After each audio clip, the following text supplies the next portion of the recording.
Hi, Madeline here from Sonic Bloom with a new episode of With a Little Help from Max for Life. And this time we're going to look at a couple of Max for Life devices that are working together.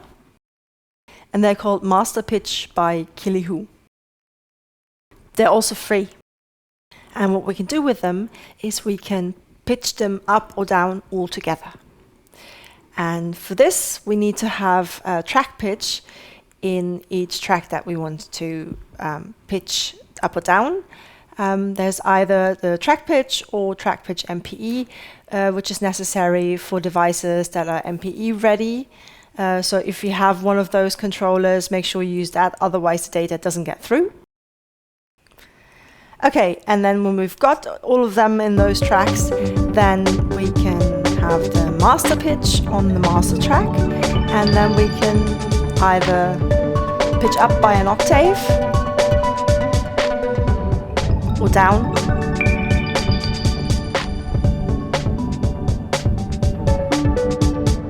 Or we could also pitch in semitones.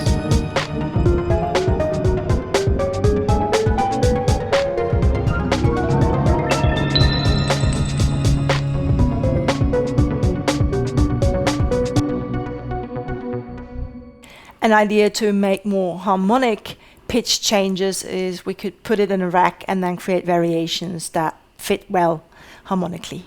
So for example, by a minor or major third, depending on the key, or by a fifth or seventh. So that's it. Small but very useful feature set. I hope you found this helpful. If so, don't forget to like, share and subscribe. And I'll hopefully see you next time. Bye.